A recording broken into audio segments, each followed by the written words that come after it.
1 करोड़ के सवाल की शब्दावली पर उठे सवाल, योगेश साहू ने 50 लाख लेकर छोड़ा गेम। कौन बनेगा करोड़पति के 18वें सीजन में भाटापारा निवासी और आईआईटी मुंबई के 23 वर्षीय होनहार छात्र योगेश साहू ने अपनी चतुराई, ज्ञान और असाधारण प्रतिभा के दम पर 50 लाख रुपए की बड़ी राशि जीतकर भाटापारा सहित पूरे छत्तीसगढ़ को गौरवान्वित किया है।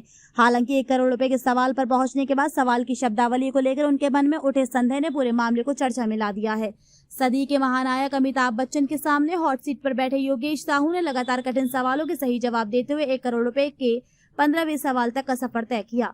1 करोड़ रुपए के लिए उनसे वर्ष 1943 में मुंबई के महालक्ष्मी रेस कोर्स में आयोजित पहली इंडियन डर्बी जीतने वाले बड़ौदा के महाराजा के घोड़े से संबंध सवाल पूछा गया।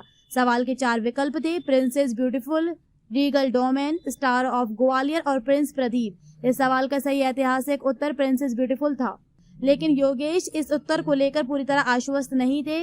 उनकी शंका सवाल में इस्तेमाल किए गए अंग्रेजी शब्द हॉर्स को लेकर थी। उनका कहना था कि प्रिंसेस ब्यूटीफुल वास्तव में घोड़ा नहीं बल्कि फिली अर्थात मादा घोड़ी थी। ऐसे में उन्होंने सवाल की शब्दावली पर आपत्ति जताई और 1 करोड़ रुपए का जोखिम लेने के बजाय 50 लाख रुपए की जीती हुई राशि लेकर खेल छोड़ने का निर्णय लिया। क्या सवाल की शब्दावली गलत थी?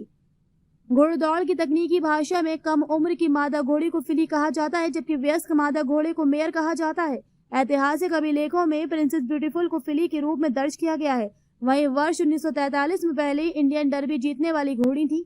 हालांकि सामान्य अंग्रेजी भाषा में हॉर्स शब्द का इस्तेमाल घोड़े की पूरी प्रजाति अथवा घोड़दौड़ में भाग लेने वाले घोड़े के लिए सामान्य रूप से किया जाता है, इसलिए सवाल को पूरी तरह गलत कहना उचित नहीं होगा।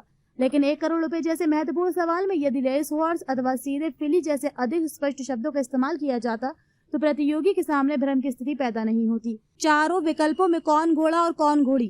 प्रिंसेस ब्यूटीफुल घोड़ी फिली, रीगल डोमेन घोड़ा, स्टार ऑफ ग्वालियर घोड़ा, प्रिंस प्रदीप घोड़ा। अर्थात चारों विकल्पों में केवल प्रिंसेस ब्यूटीफुल घोड़ी थी, जबकि शेष 3 विकल्प घोड़ों के नाम थे। पिता ने भी बताई सवाल की अस्पष्टता। योगेश साहू के पिता गयाराम साहू से फोन पर हुई चर्चा में उन्होंने बताया कि सवाल की शब्दावली में स्पष्टता नहीं थी। इसी कारण योगेश के मन में भ्रम की स्थिति बनी और उन्होंने 1 करोड़ रुपए के सवाल को उत्तर देने के बजाय खेल छोड़ना उचित समझा। वहीं ग्राम टेहका के पूर्व सरपंच एवं पंचम दीवान स्कूल की शाला विकास समिति के अध्यक्ष रोहित साहू ने भी सवाल की शब्दावली पर अपनी बात रखते हुए कहा कि 1 करोड़ रुपए जैसे महत्वपूर्ण सवाल में शब्दों का चयन पूरी तरह सटीक होना चाहिए, ताकि किसी तकनीकी शब्द के कारण प्रतियोगी भ्रमित न हो। योगेश साहू का 1 करोड़ रुपए के सवाल तक पहुंचना ही उनकी असाधारण प्रतिभा का प्रमाण है। 50 लाख रुपए की राशि ले खेल छोड़ना भले ही 1 करोड़ रुपए से 1 कदम पहले रुकना रहा, लेकिन बिना अनावश्यक जोखिम उठाए अपनी जीती हुई राशि सुरक्षित रखना उनकी समझदारी, सूझबूझ और निर्णय क्षमता को दर्शाता है। यही वजह है कि योगेश साहू और 1 करोड़ रुपए के इस सवाल की चर्चा भाटापारा से लेकर पूरे छत्तीसगढ़ में हो रही है। जयराम जी प्रणाम करता हूँ। प्रणाम सर, प्रणाम सर। सर कैसा लग रहा है आपको, ये बताइए। मेरे लिए बहुत गर्व की बात है सर, मेरे लड़के के लिए। मैं 20,000 कमाने वाला, उसमें भी मैं कर्जा लेके मकान बनाया।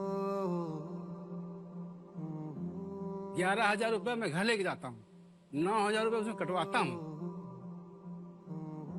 और 7 लोग हैं हम लोग, 5 हमारे, हम लोग 2 माता पिता, और वही माता पिता का आशीर्वाद है सर। मैं रात को कि जितना भी बजे आऊँ अपने माता पिता पैर हाथ दबा घिस सोता हूँ। सुबह उठ के उसके चरण माथा में लेके प्रणाम करता हूँ। लोग इतना आशीर्वाद देते हैं, उसको कुछ सीमा नहीं है सर। उन्हीं का आज आशीर्वाद है ये लड़का मेरा।